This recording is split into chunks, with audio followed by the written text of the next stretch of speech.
On this episode of Marketing Mavericks, Taylor Swift schools us in social media, Twitter adds native videos, and what are the kids using these days? Coming up next. Netcasts you love. From people you trust. Bandwidth for Marketing Mavericks This is provided is by Twit. CashFly at CACHEFLY.com. This episode of Marketing Mavericks is brought to you by Squarespace. Creating and editing your website is easier than ever using their redesigned interface, Squarespace 7, which includes integrations with Getty Images and Google Apps, beautiful new templates, and more. Try the new Squarespace at squarespace.com and enter offer code MM at checkout to get 10% off. And by LegalZoom. Visit LegalZoom.com to save on your legal needs and gain access to a network of legal plan attorneys for guidance. LegalZoom is not a law firm, but provides self-help services at your specific direction. Visit LegalZoom.com and use offer code MM to receive $10 off at checkout.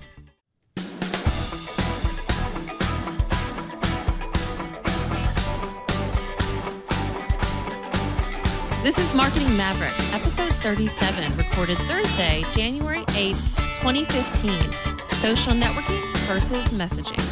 Welcome to Marketing Mavericks, where we talk about everything at the intersection of marketing and technology.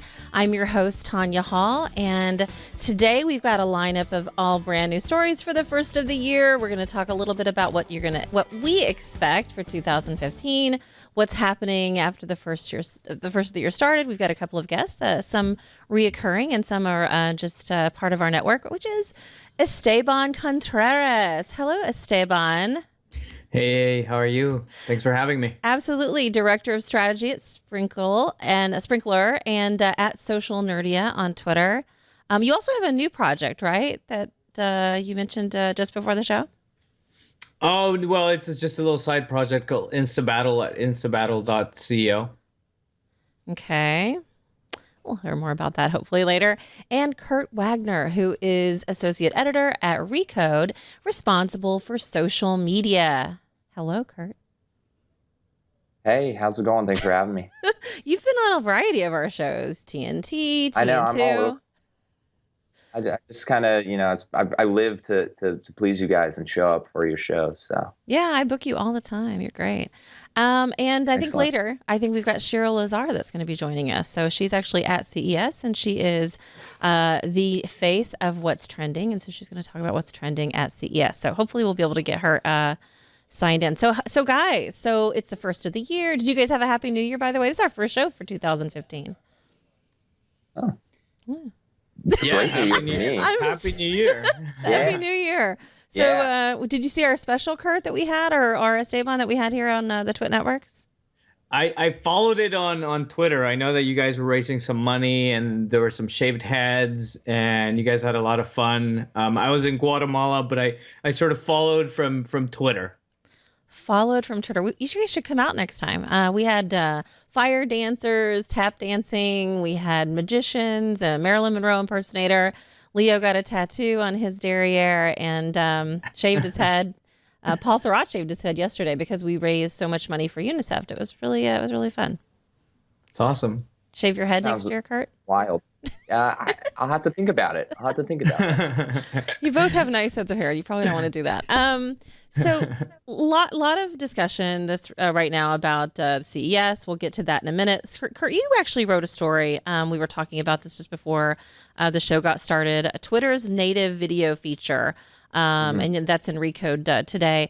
Tell us, what is the story about? So Twitter said at the end of last year that they were going to come out with a native video feature for users. And what that means is that when you open up the app on your phone, you can not only record video through the app, but you'll be able to edit it and then upload it to your timeline directly through Twitter. And you can't really do that right now. If you have Vine, you can create a 6-second Vine video and then share that to Twitter and it'll show up in your stream. You can share YouTube videos, things like that. But there was no way to really share video directly to Twitter like from your camera roll. So that was a big deal. They said, hey, we're going to have this new product and it's going to come out at the first half of 2015. And hopefully a lot of people are going to start sharing video on Twitter because of it. And so we just had a story, as you mentioned, just published, actually, I think just a few minutes ago, but that we heard from sources that product is actually going to be coming out in the next couple weeks. Talked with some people who have used the product, and it does kind of sound similar to Vine in that you take the video through the app, you edit it through the app, and there is going to be some kind of time limit. We don't know exactly what that time limit will be. I guess Twitter's kind of testing right now with a 20-second time limit or around there, but it'll kind of feel like maybe a more mature Twitter version of what people are familiar with Vine. So that should be coming out, I guess, probably by the end of the month. We'll see. How do you think that's going to impact Facebook and the report that Facebook's video views are going up? I mean, do you think that's going to be competition? Is it going to just enhance those postings to Facebook? What do you think about that? I think that it'll definitely provide some competition, as Facebook and Twitter are kind of already going head to head, right? I mean, they want to compete with breaking news. They want to compete with being the place that you go to talk about when you're watching television or you're watching sports on television. So I think this is just simply another arena where people are going to say, hey, I have this cool video on my phone. Where do I want to share it? Do I want to share it to Twitter, or do I want to share it to Facebook? Some people will do both, but I think a lot of people will probably pick and choose. So that being said, I think that there are different use cases, right? I mean, with Facebook, for me, a lot of the videos seem to be maybe a little bit longer or more personal, whereas at Twitter, I would imagine you're going to see a lot of video pertaining to things that we already see on Twitter, like news-related items, right? Twitter's so great when there's the protests happening and you're on the street and you're taking a photo on the street, and now you can add a video instead of just a photo. I think those are the kinds of areas where we might see it really kind of differentiate itself from what we see on Facebook. But yeah, I think they'll continue to compete as they already do. How are advertisers utilizing the advantage of, again, this, and I want to get to that in a second, Facebook's, in basically taking over, I think the reports, the video stream and kind of killing it with YouTube. Mm-hmm. How are advertisers taking advantage of that? I mean, are marketers getting in front of people? And what do you think about that? Are you talking specifically on Twitter or just on social in general? I would say social in general, Facebook. I mean, Twitter's obviously trying to get a piece of the action. Right. Are advertisers doing well? Are they utilizing that new medium? I think so. I mean, I see videos, especially in my Facebook newsfeed. So the one thing that Facebook has done well, in my opinion, is they've almost like tricked us into all wanting to see video all the time. And the way that they did that was they changed their algorithm, and they said, hey, if you watch videos on Facebook, that sends us a signal that you like video in general, and we're going to start showing a lot of video in your newsfeed. But the reason that it was kind of tricky is they implemented autoplay video, right? So you're scrolling through your Facebook newsfeed, you come across a video, it starts playing automatically. So you're probably more likely to stay and watch it for a few seconds, and then Facebook says, see, we told you like video because you stayed and watched this, so now we're going to give you more of that. I think brands are doing a good job of kind of taking advantage and jumping on, that momentum and saying, hey, this is a good way for us to reach people. They may not even necessarily be paying for that video. They might simply be uploading a video that they think is cool. They're not necessarily paying to promote it, and it's still showing up in front of a lot of people. So I think they're doing well. I think Vine is interesting because you can't actually do a video advertisement on Vine, not like paying Twitter. But what brands are doing is they're paying influencers. They're finding people who have millions of followers on Vine, and they're saying, hey, here's a couple $1,000s. Why don't you incorporate our product into your funny little 6-second sketch that you do? And it's kind of this like, stealth advertising, if you will. But I see that on Vine all the time when I'm on there. Who's doing a good job of that, Esteban or Kurt? I mean, do we see any examples of brands that are ahead of that? I think retail companies, particularly in the fashion space, are doing a really good job on Vine, Instagram, even Snapchat. And I totally agree that video is going to get more and more important. So while video has been central to the Facebook experience, obviously to YouTube, Instagram and Snapchat and Vine, all these are video, right? Twitter is one that has been lacking this aspect. Yes, they have Vine, but if we're really honest, Vine isn't for every brand. It's definitely not out there for every advertiser. So I think that the fashion brands do a really, really good job. A lot of the retail brands, the restaurant brands, McDonald's is testing Snapchat. So we are seeing some brands really experimenting with what's available. And I think they've been waiting for Twitter video to come out natively so that they can not only sponsor content, but that they can share content with the people that are following them, especially now that millennials are getting older, and we're talking about Gen Z all of a sudden, and Gen Z expects video. Everybody's expecting video, and Twitter is sort of this social network that is not as appealing to the younger audiences as the other social networks. Jojo in the chat room pointed out that MTV hired a Viner to cover the VMAs. I know that Garth Brooks hired social media team for his tour, and we're seeing it certainly in the music space. I think they've done a really good job of capitalizing on people who are using social media, and the person that's getting paid to be a marketer or an advertiser is this person who uses social and has a strong following. How important is that trend when it comes to creating apps like that? What do you think, Kurt? When it comes, well, I think what I was going to answer to your last question is I can't necessarily pull out a specific brand that jumps out to me as really doing a great job, but I can tell you what doesn't really do a great job for me, and that is the smaller like app startups that are paying these influencers that you were just talking about to like really push their app. Like maybe it's a game, a mobile game, and so someone will be like, oh, look at and this isn't probably Candy Crush because Candy Crush is very popular. They probably don't have to advertise in this way, but oh, look at my high score on Candy Crush, come join me here. And you expect because this is a person with a lot of followers that maybe the young people who follow them might come use that game. I think that is a really poor way of advertising, but I see that happen all the time, particularly on Vine.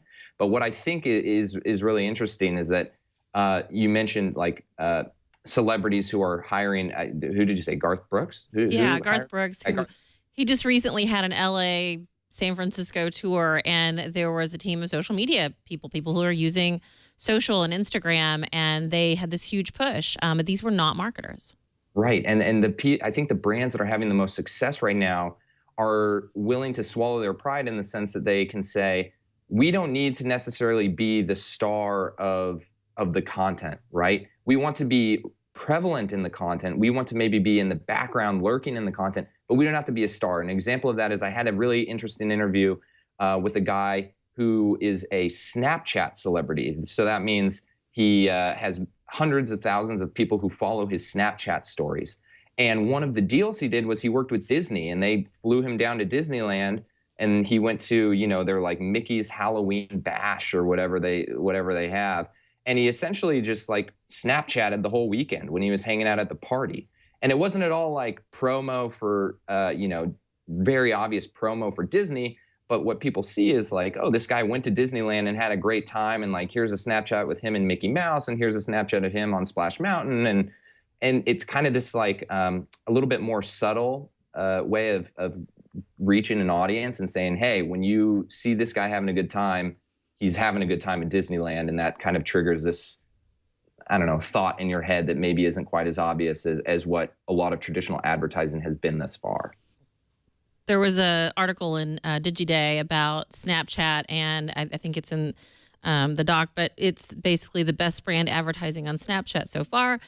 And they do talk about awards, and they talk about the AMAs, and they talk a little bit about fashion. They also talk about events specifically, including parades and that sort of thing. And then, of course, the traditional burger people and the people who are trying to target the younger demographic, because they get that they're using Snapchat to reach consumers. As marketers, we have to really adapt to changing with this technology all of the time, and now with Twitter coming into play.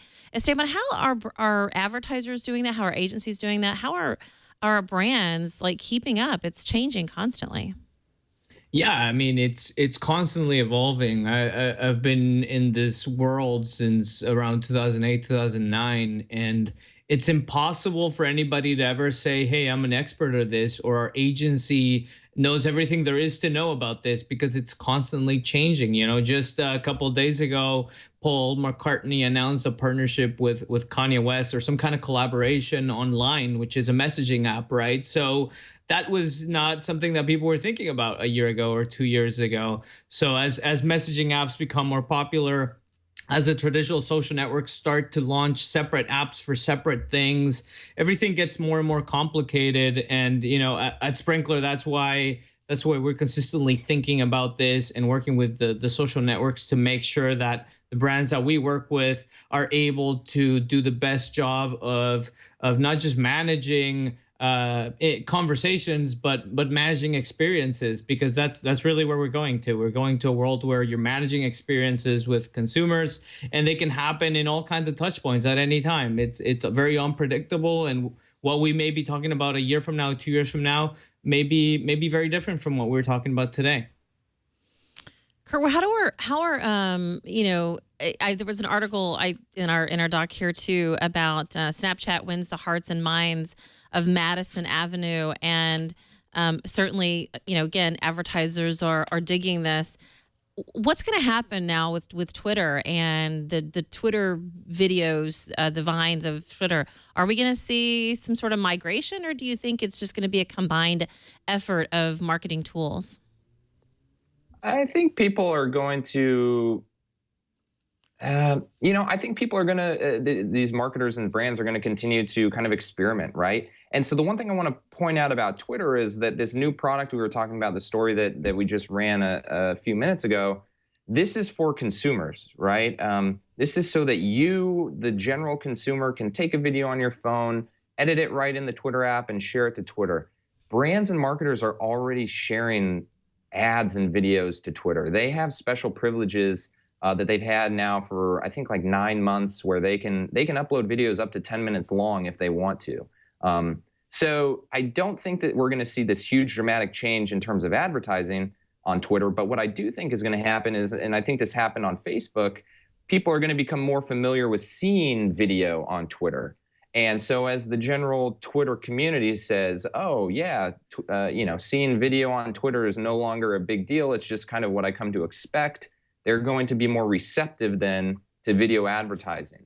And that's what Facebook did. They rolled out autoplay video, but only for users, right? And not ads. And they were like, okay, so now all the videos you see on Facebook, not all of them, but most of them are going to play automatically. And at first that was weird, but then after a few months, you're like, oh yeah, autoplay, all the videos in my newsfeed play automatically. Well, then all of a sudden there's an advertisement that plays automatically, and it doesn't stand out as much because you're used to seeing that. So I think that's what this is going to do for Twitter, right? Is it's going to familiarize its user base with seeing videos in the feed, and then when advertising comes along, it'll seem more natural, it'll seem more normal. I don't think that an advertiser is going to say, hey, we have to do Twitter but not Snapchat, or we have to do Snapchat but not Twitter. I think at this point it's still early enough. They're going to be experimenting with both, but time will tell, I guess, how successful their campaigns are in each individual platform.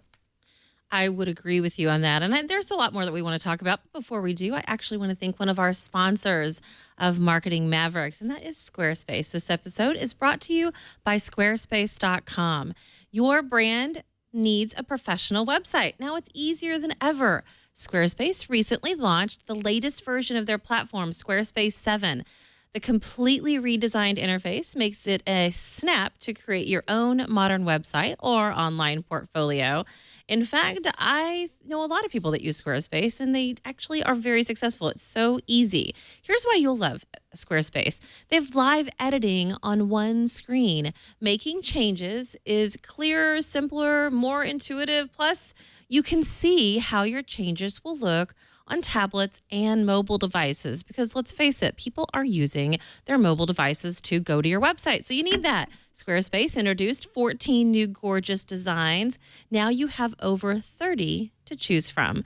Templates designed for specific professions. Yep, that's right. So if you're a wedding photographer, maybe you have a restaurant and you want to feature your specials, or you're an architect and you want to feature your designs, Squarespace has something for everyone. And they include e-commerce. So, it's in the past you've wanted to know where you can actually raise money or maybe have people buy from you. Well, they can do it right on Squarespace. In fact, e-commerce is available for all plan subscription levels. You can easily add a storefront to any site and instantly accept payments. Social media, well, it's built in. Link your Squarespace site to all your social media accounts: Facebook, Twitter, Instagram, Google+, YouTube, Pinterest, and more. And it's inexpensive. It starts at just $8 a month. And Squarespace takes care of the hosting so you don't have to. Plus, you get a free domain name if you sign up for a year. Start a free 2-week trial with no credit card required and start building your website today. You decide to sign up for Squarespace. Make sure to use the offer code MM to get 10% off and to show your support for Marketing Mavericks. We thank Squarespace for their support of Marketing Mavericks. Squarespace, start here, go anywhere. Thank you, Squarespace, for your support of our show. We love your service. And guys, okay, so we were talking about Snapchat at length, and I was actually looking at a lot of data around Snapchat and its growth, which is crazy. It's just continuing to grow. Is that just with the millennials, or are people, a little older, are moms and dads using Snapchat, or is this something that hasn't been penetrated by the moms, the dads, and the grandparents? Kurt? I don't. Go ahead. You want to hop in first? Sure. I was just gonna say, from what I understand, it's about 70% under 25, and it also over indexes on females. So it's younger people, more girls than boys or young adults, and so it is definitely a young audience. And I think it's the same case for not just Snapchat but Instagram and Vine, where you're seeing most of the audience being this young or young-minded group of people. And then you may have the group of influencers or the mini celebrities or the former YouTubers who are crashing the party, but they're still cool for that audience, and so they're okay. But we don't hear a lot about parents and older audiences getting on Snapchat. But I think that will change wherever people are over time. It starts to change. It happened with Facebook. It happened with YouTube, and it'll happen with whoever wins in the messaging and real time video application space as well. There was an article I posted that a teen wrote about how teens use social media. And, I thought that Snapchat would be penetrated by the older folks by now, but it really hasn't to point. I know eventually we think that will happen, but it hasn't yet. So how are teenagers actually viewing social media? Are they still on Facebook? Are they using some other secret service that we don't know about yet? What do you think, Kurt? So I read that article too, and I also shared it. I thought it was really well done. I thought it was interesting. And one of the things that jumped out to me that I thought was very kind of humorous almost was that both Facebook and Twitter were listed on there as sites that this particular teen said he and none of his friends really care anything about anymore. I think he said Facebook, he was on there because you feel that you have to be because everyone else is, so you're going to miss out. And then with Twitter, it was funny. Yeah, what does he say? A lot of us simply do not understand the point of Twitter. I thought that was really funny because obviously Twitter and Facebook on this list are kind of the two, they're the two big public companies. And I know Facebook also owns Instagram and a couple other services on that list. But the Facebook social network and the Twitter social network are what we think of as kind of being the two big stalwarts here. And yet those were the two that this particular teenager said, hey, teens don't really care a whole lot about anymore. So I found that really interesting when I was reading that story yesterday. And I think answering your question in terms of what social networks maybe are they using that, maybe the general public isn't as familiar with, I think you can look at Yik Yak, which he talked about at length. That is an anonymous social network. So there's like a radius, I want to say it's a couple miles from where you are with your phone, and you can see people's posts within that radius. And they can see your posts, but it's totally anonymous. So you can say whatever you want in theory and not feel embarrassed or shy to share. And it's particularly popular on college campuses. I can tell you that I have a sister who's in college right now, and she's always telling me how much her and her friends are using Yik Yak, and it kind of blows my mind. But it seems to be like the real popular thing that I don't think the general public still knows a lot about. It sounds a bit like Secret, which was really popular kind of in the Bay Area. But how do as marketers, how are you going to penetrate the secret messaging? Do you just have people within certain geographical areas start putting out taco tweets? Well, Why not? We've seen the brands penetrate other apps and social networks. Like I said earlier, they're getting into Line, they're getting into a lot of the messaging apps. But when it comes to the secret apps, I think it's a little bit more dangerous or risky territory. So you may see entertainment companies, so Fox Studios, any Hollywood studio trying to promote media or a new movie, a new song, celebrities. That's the only one that I would say is safe at this point, and we've seen it in secret. We've seen it in Whisper.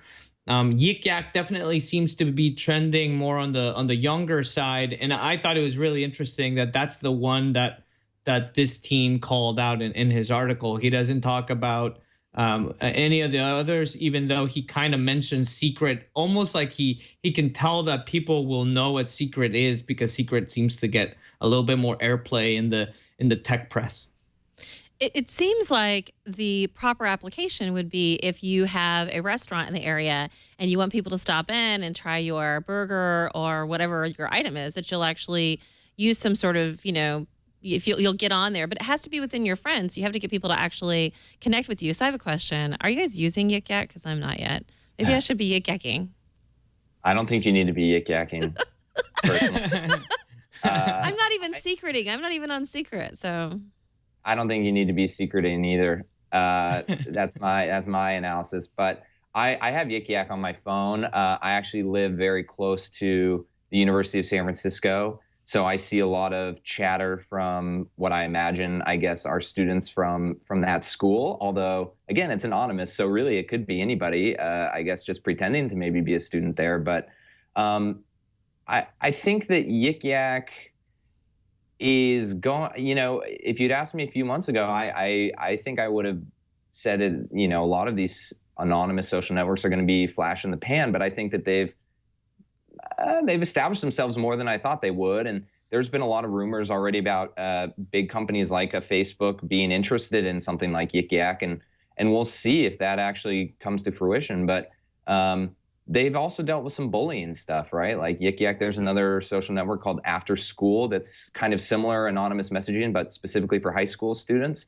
And they've dealt with a lot of kind of bullying and cyberbullying and stuff. So I think there's a lot of issues with the anonymous stuff, but I think it's also really intriguing. It's caught on a lot more than I ever thought it would, to be honest with you. I think what would be really interesting is the data that we would be able to gather from people who are hopefully actually being honest and saying what's on their mind or what their behaviors are, what they're doing, because that can help us make better products. It can certainly help us market to those people better. I mean, what do you think about that? Esteban? Yeah, I mean, it's interesting because if you have an app that's all about secrecy and about your location, then you're always going to be somewhat limited to grow. And so if I look at it from the perspective of these applications, these startups, they have to grow based on some kind of controversy. And so things like bullying, things like a message where somebody leaked information. Those are the kinds of stories that we hear about these applications, or we hear about younger people using them. And so I think that they have to make some kind of change and move into a wider space for it to really become the kinds of companies that they would like to be. Otherwise, they just become acquisition targets for other companies to take them in, just like, Beluga and GroupMe at some point were really interesting, but then they became these side story to something bigger. I want to hop in just real quick because I agree regarding the bullying and the someone maybe leaking a story about a company. Like those are the stories that get everyone's attention. But I do think those are in the minority in terms of total activity on those apps, right? I'm sure the majority of activity on Yik Yak or on Secret is kind of just fun, goofy stuff that really doesn't have a lot of consequence one way or the other. But obviously we gravitate towards the things that make stories and kind of stir up controversy for these companies. But I'm just concerned that, how do you take a bunch of kind of like an app that specializes in college type humor, like jokes about the cafeteria or jokes about doing your homework or whatever? How do you take that and build a real viable business around it? I don't know, but I'm also not, that's why I'm not running that. I shouldn't be the one running that company. So I'll be interested to see how they try and take kind of everyday, casual, anonymous conversation and try and make it into an actual business. It seems like to me, too, part of the opportunity would be the sharing economy around those types of products that like Airbnb. Hey, I'm in the area. I'm looking for a place to stay. I think there's huge opportunity if those brands that are in the sharing space can figure that out. I don't know. Thoughts? Yeah, I think there's an opportunity for sort of like an ad hoc network, and it doesn't exist, and some of us have been talking about it for a long time, but I keep imagining a place where you create a mini social network that's just for a specific purpose, and it comes in and it disappears. And today there is no avenue to do that, right? So I have to go to Facebook and tell everyone, hey, I have an Airbnb space, or I have a need when I'm going to be traveling to a certain country, but there is no way for me to easily target the people that may be interested in staying in Airbnb in a particular place. So I do think that we will see more and more applications popping up trying to solve problems around real world needs and social interactivity. Because today you either target a bunch of strangers or you target your friends, and you usually don't get a lot of response for things like, hey, I'm moving, or hey, I need to, should I use Instacart versus Spud or Sprig or whatever the latest delivery service may be. So you just said nobody's going to respond to when you post that you're moving. Yeah, you're right. Nobody wants to help you move, Esteban. Yeah, nobody ever responds to me. I don't know. Maybe it's just me. It depends on the message, right? I mean, hey, I have free beer. Maybe they'll respond. I don't know. Yeah. But moving? Yeah. So Digiday also had a story about how Taylor Swift has used social media. She's been in the news a lot because she pulled her music from Spotify. That got people really excited and interested and broke up a lot of controversy about how musicians are paid on some of these music sites. And there's a story about how she actually used social media to promote her new album, and she's done phenomenal. What do you say about the types of things that she's used, like what's trending, catitude? I mean, come on, we all love cat pictures, right? And she's actually used a lot of these kind of trending topics to promote her music. So she's figured out what a lot of marketers do, which is what do people like to hear about and how can we insert ourselves in pop culture, whether it's Arby's buying Pharrell's hat from the Grammys or whatever that is. So what do you think about that? I mean, should people follow this, this template of Taylor Swift? I mean, it's kind of really moving away from certainly traditional marketing, right? Or is it? Esteban? Yeah, it's a lot of this stuff to me is sort of common sense. What I would say first and foremost is people like Taylor Swift and people like her music. So just like a brand, you need a product that people want, right? So if people don't want the product, it doesn't matter if you share a lot of cats. It simply doesn't matter. Sorry for the news for all of those marketers of bad products. It won't matter if you share a lot of cats. Just remember that. But if you have a good product, then yeah, the occasional Instagram about a cat is going to be great. And I think, yeah, the stuff in the article about what Taylor Swift is doing all makes sense. It's all good. I think the most important thing is that people believe that it's her. Whether it's her or not, I don't know. I've worked with a lot of celebrities, and many of them have whole teams that do this kind of stuff. They're either PR people or advertising people, and they're really good at their jobs. But in the case of Taylor Swift, you actually believe that it's her doing it herself. It's content, videos and photos of her. So it does feel a little bit like you're closer to the celebrity, at least from what I hear of. And I think that helps, and the fact that she kind of does her own thing by saying, hey, I'm not going to be on Spotify, or hey, I'm not sure about this social network or that social network. I think that helps her because she seems authentic and legitimate, and people gravitate towards that. Totally. haters gonna hate, right? Here's my And I do like cat videos. I'm kind of won over. I'll buy stuff based on a kitten. What? I, Anthony, you know that. I can't help it. So I was gonna, if I could hop in real quick. The only thing I was gonna contribute to that was actually exactly what Esteban just said, which is she has a product that people want, right? I mean, so many marketers are trying to sell products that people either don't want or they don't want to see. They don't want to see an ad for, right? But Taylor Swift is in a unique situation where people not only want to see her product, but they're like clamoring to see her product. So I think the fact that she combined that with smart marketing techniques is kind of a rare opportunity that just not a lot of brands or other, companies really ever get the opportunity to even do. So she took advantage, which was great, but I think she was also in a rare case. So do we as consumers buy products based on these kind of social media campaigns, if you will, or strategies? So think about, I mentioned the Pharrell hat when Arby's bought his hat, and that kind of is a thing for a while. Did people start buying Arby's food because Arby's had the Pharrell hat? I mean, did that make a difference? I mean, we've actually had Arby's on the show, their head of marketing, and they've definitely seen an increase, but it was because of some of these tricks, or was it because people actually became aware of who they are and maybe had never eaten at an Arby's before, or at least in like 20 years, and realized that they actually have a healthier menu option towards maybe against some other types of fast food? I mean, what's the secret sauce, so to speak? I wouldn't say there's a secret sauce ever. These days, people have more on-demand expectations than ever before, and they hear about all kinds of things, right? So we're seeing advertising everywhere. We're hearing about brands everywhere. The lines are sort of blurring wherever we are. And so I think it ultimately is the experience that you have with a brand that matters. So if you like Arby's and all of a sudden you're hearing about Arby's everywhere, yeah, that triggers something in your mind. For me with fast food, sometimes I'll say I don't want to have fast food for a while, and then you see the big billboard or you see a really good piece of content on Facebook or Twitter, and then all of a sudden it reminds you that you like that product.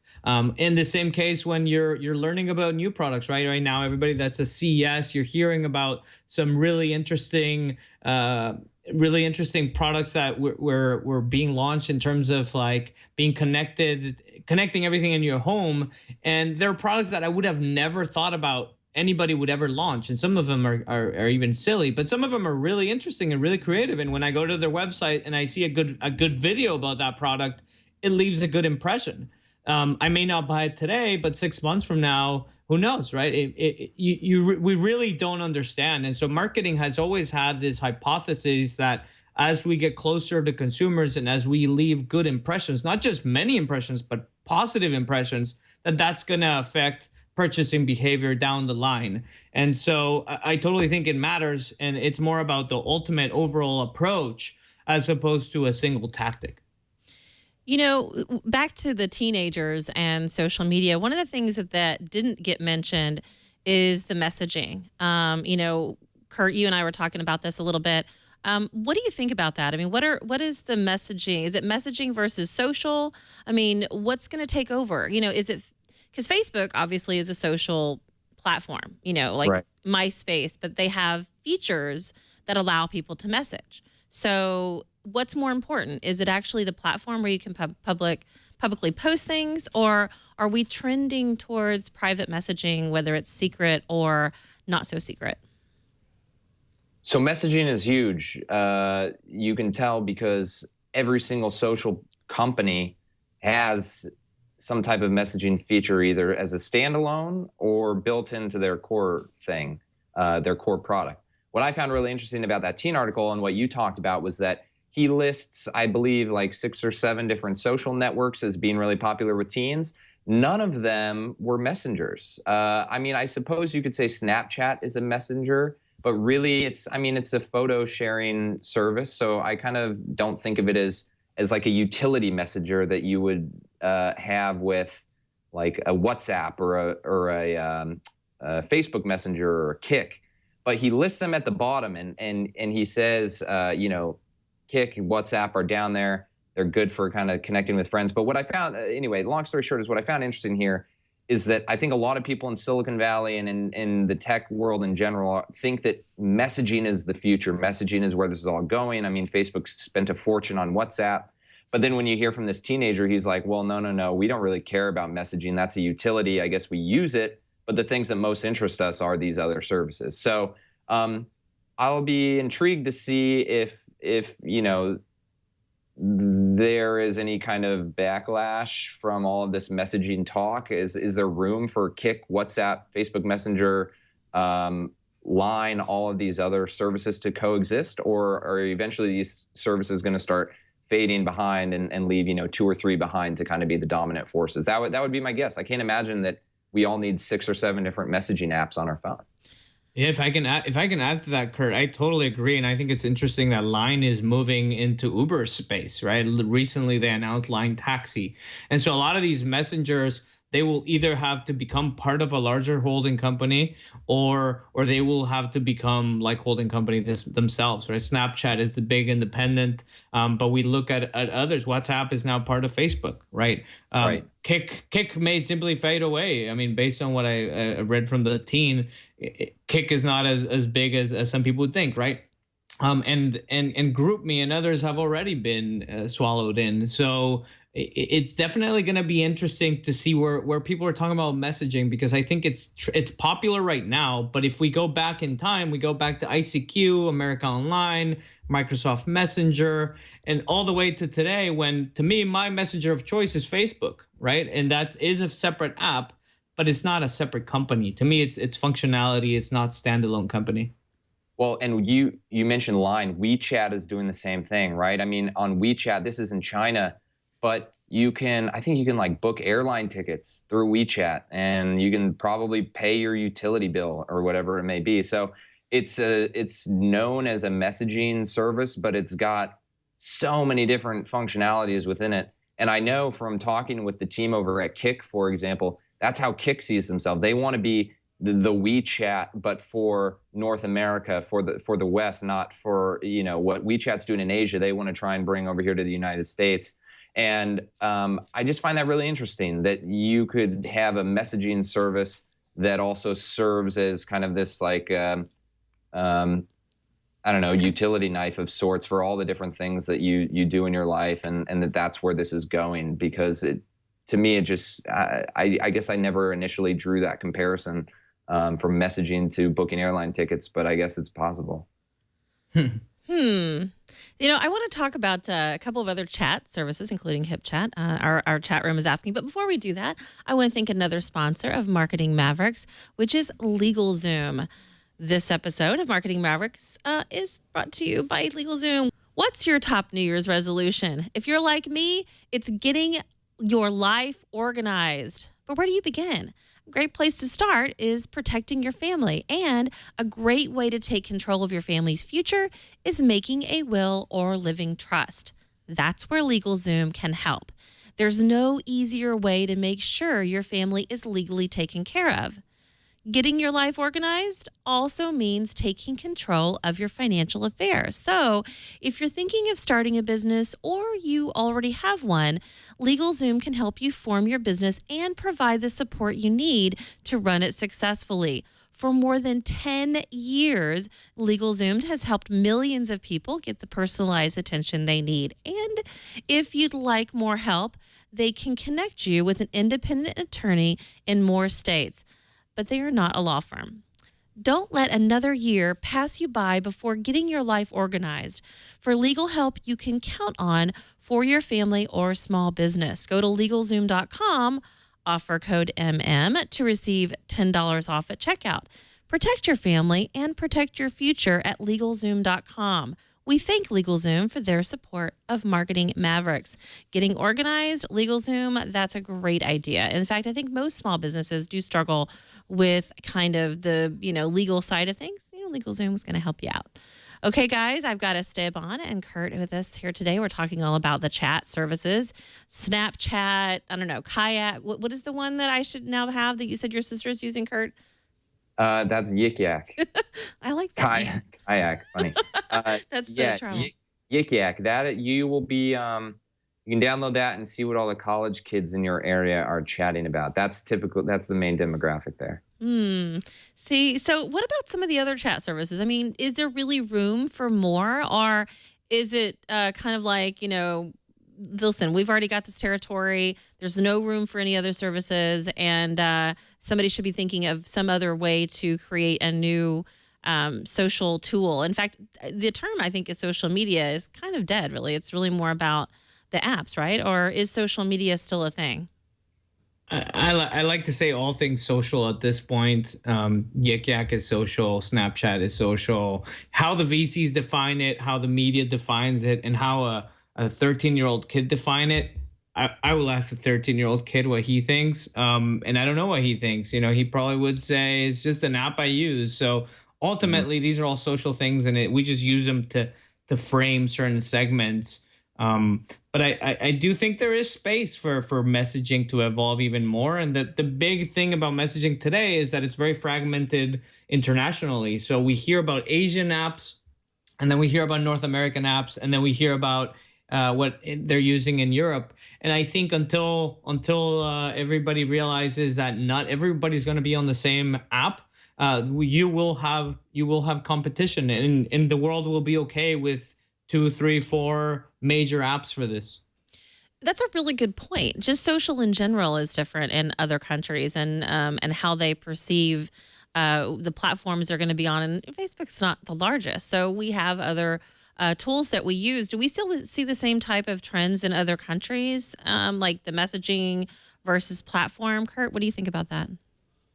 I think the trends are different all over, and I'm not going to be able to speak too much to this because unfortunately, I haven't traveled as much as I'd like to, but from everyone I talked to who's been to Asia, the Asian countries, China in particular, is they tell me that the way that people over there are using their phones and chat apps and social in general is completely different than what we're maybe familiar with here in North America or in the United States, which is probably going to be different than what you would see in Europe as well.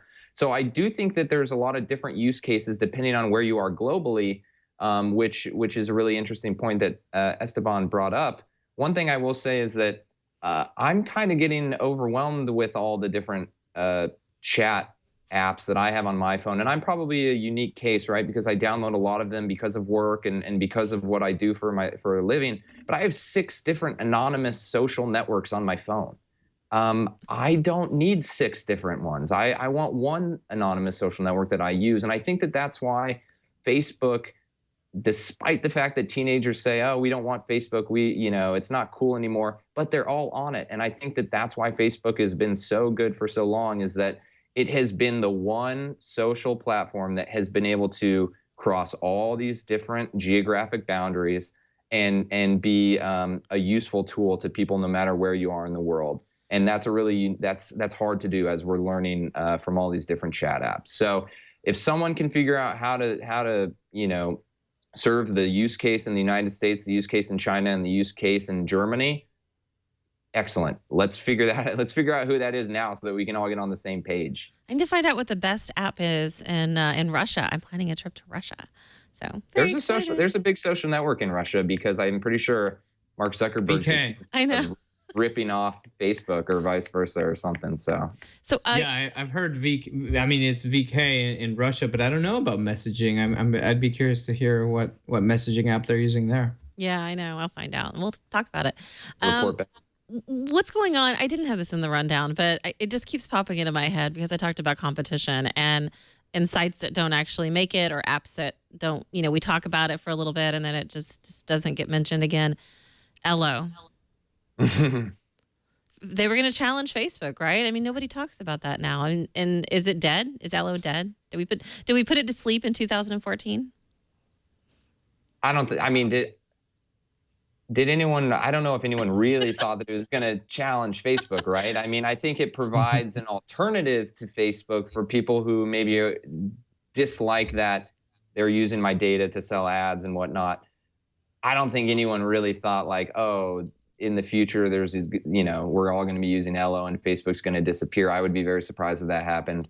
But yeah, like a lot of social networks that just initially launched, like it hit big and everyone jumped on it and everyone was really intrigued, and now it's kind of silently sitting there. It's certainly not dead, but I don't really know a lot of people who are using it, so it'll be interesting to see. Ask me in 6 months, I guess. Ask me in 6 months if it's dead, and maybe I'll be able to have a better answer for you. But they just raised some money a few months ago, so they have money to do stuff. They have money to build their product. What's going to make them a success? What do they need to do to actually be mentioned again? Because I haven't been back since, the first invite.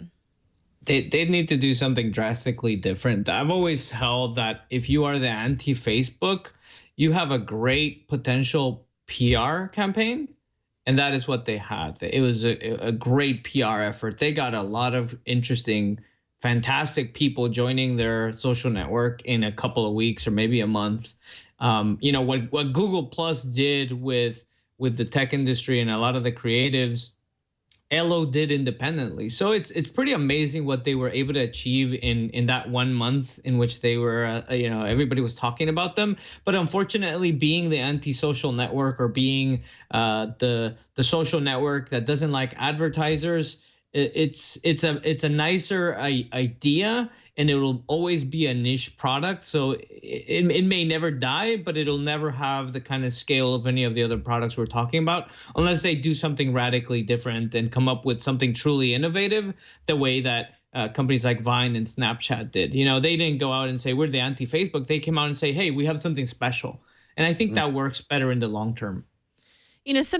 Go ahead, Curtin. Oh, I was just going to say, Esteban said something interesting. He said Google Plus. I think that was the first time we've met. We've been talking about social media for the last 45 minutes, and that was the first reference to Google Plus that we've had this whole time. That's interesting. Anyway, I just want to point that out. No, yeah. Good point.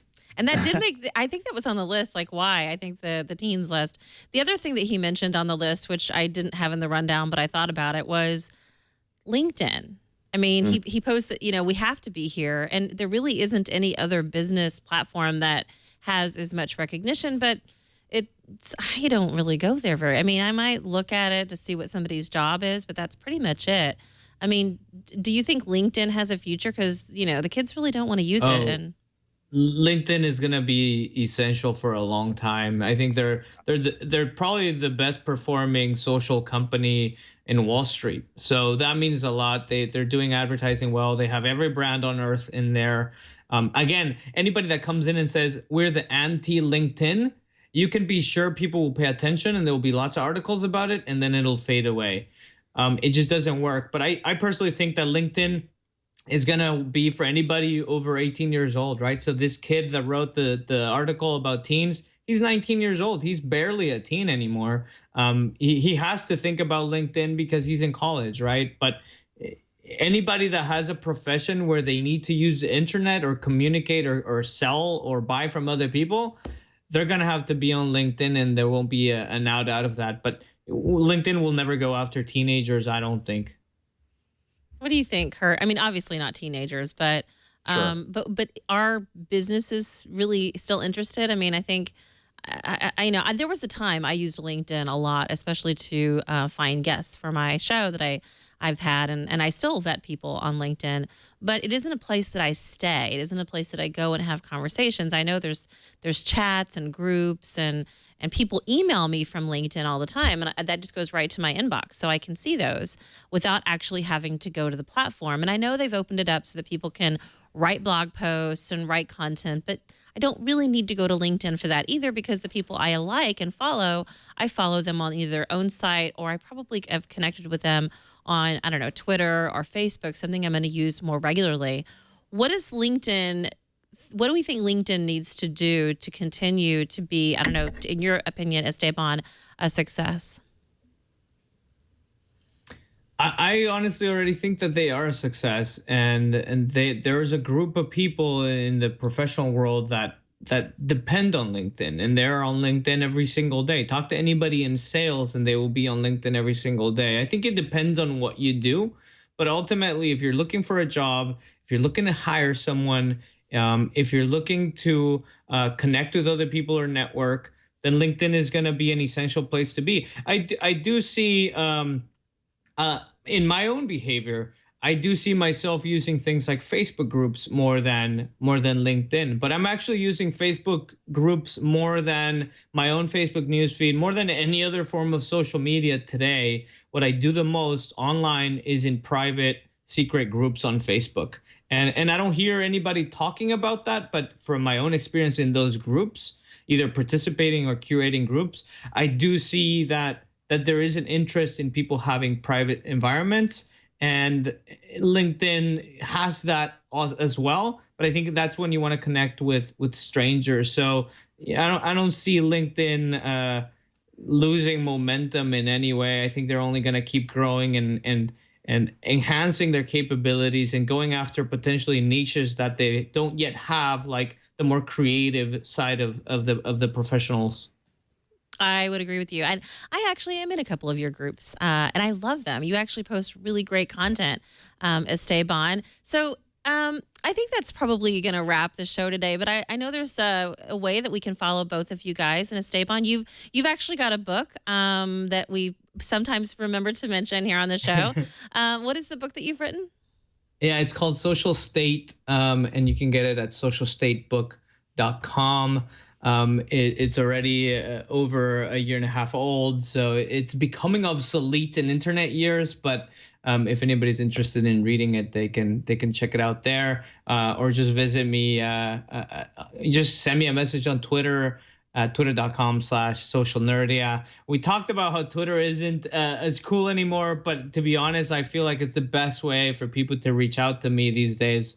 It's probably better than email. I actually respond to tweets, so that's the best way to reach me. I resisted Facebook Messenger for so long because I didn't want to agree, but because of you, Esteban, you're the reason I use Messenger now. I use it all the time, so I guess that's great. I love Messenger. I think it's the best messenger out there. And Kurt, how can we follow you and your work? What's the best way to reach you? Yeah, well, I don't have a book. Not yet, anyway. Send all your great ideas my way, though. But no, you can follow me. You can also follow all my colleagues who do really good work at recode.net. That's where you can see all of our work day to day. You can follow me personally on Twitter at KurtWagner8, or you can try and find me on Facebook as well if you're interested. If you're interested, but we are. And thank you so much, both of you, for coming on our show today. I really appreciate it. Absolutely. Thanks for having me. Happy New Year. Happy New Year. And that is a wrap for our show today. You can follow me by going to Twitter. I actually do tweet, and I will listen to what you have to say or suggestions for the show. You can find me on Facebook. That might even be the best way to reach me is Facebook. I'm on all the social platforms, though. And in fact, you can even email me, and I do read your emails. And thank you so much. I love them, and even read the long ones. That's right, I will. You can email me at mavericks@twit.tv. And you can also follow me on Google+, although I'm not as good at it. So anyway, thanks everybody for tuning in. Until next week, have a great time, and we'll talk to you next Thursday.